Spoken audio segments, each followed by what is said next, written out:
Alan Schulman, and I'm coming to you from the Peace River Botanic and Sculpture Garden in Punta Gorda, Florida. You know where Punta Gorda, Florida is? Most people don't. It's a great small community. We're south of Sarasota, north of Naples, on the southwest side of Florida. And so what we're going to do is we're going to put together a series, and we're going to be able to show you not only flowers, which that's a thing, I'll tell you about that in a minute, but we're also going to show you how and what it takes to put together a botanic garden from scratch, basically.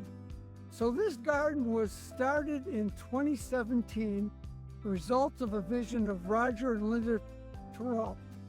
And they are the folks who built the infrastructure here and set it up as a botanic garden.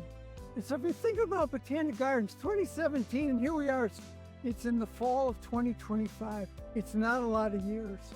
And the infrastructure and the beds and everything was here. And my wife Barbara and I came to see it, and it was lovely, but it was green. I have this thing about color, and you're going to learn some of my passions about colorful flowers. And so I said, you know, do you need some help, some ideas, I kind of stick my nose into things, just as a volunteer, a local person. And they said, sure. And so I'm really from Chicago, Northern Illinois originally. And here we are in Southwest Florida. So the first thing I did was look around and saw that there were just hundreds of feet of border that things could be put in. And a number of really great things.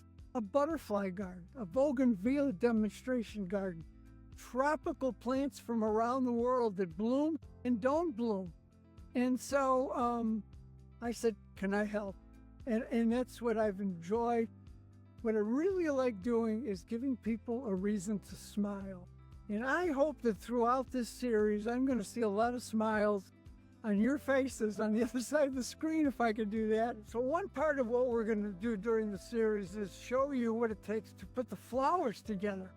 And there's a whole supply chain up. It's like you think about it. You go to the store, you buy a beautiful pot of flowers. How did it get there? We'll talk about that.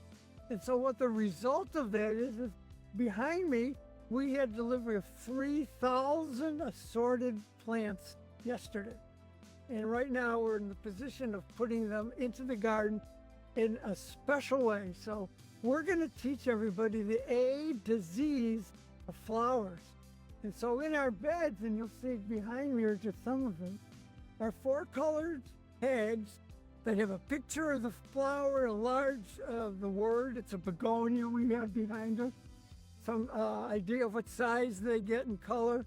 And a QR code that you can scan right here at the garden, and it pulls up all the information you could possibly imagine about that variety, so you can grow it at home.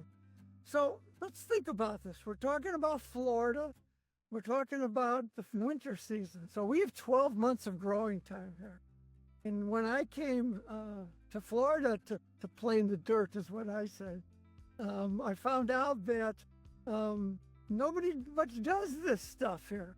They say, you're planting a Chicago garden in Florida. And I said, yep, I am, because this is what we experience in the northern climates all summer long.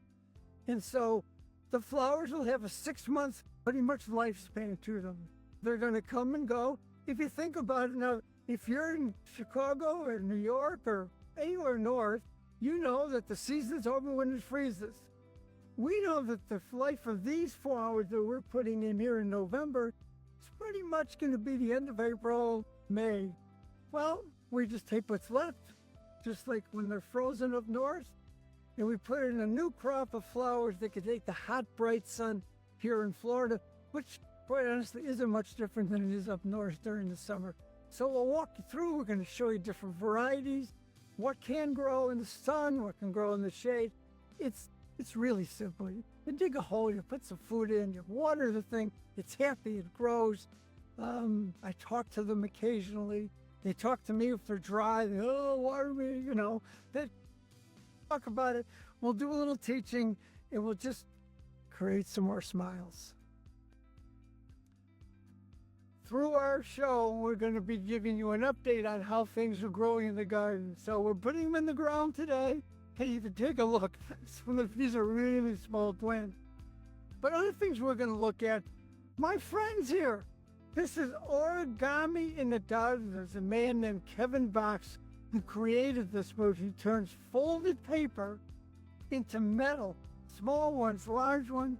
We have these horses here, and our signature right there is our steel column. It's the original part of the sculpture garden. So you'll see that and say, oh, that's that guy who Punta Gorda. Yes, it is. So until we meet again in our next episode, 8's up.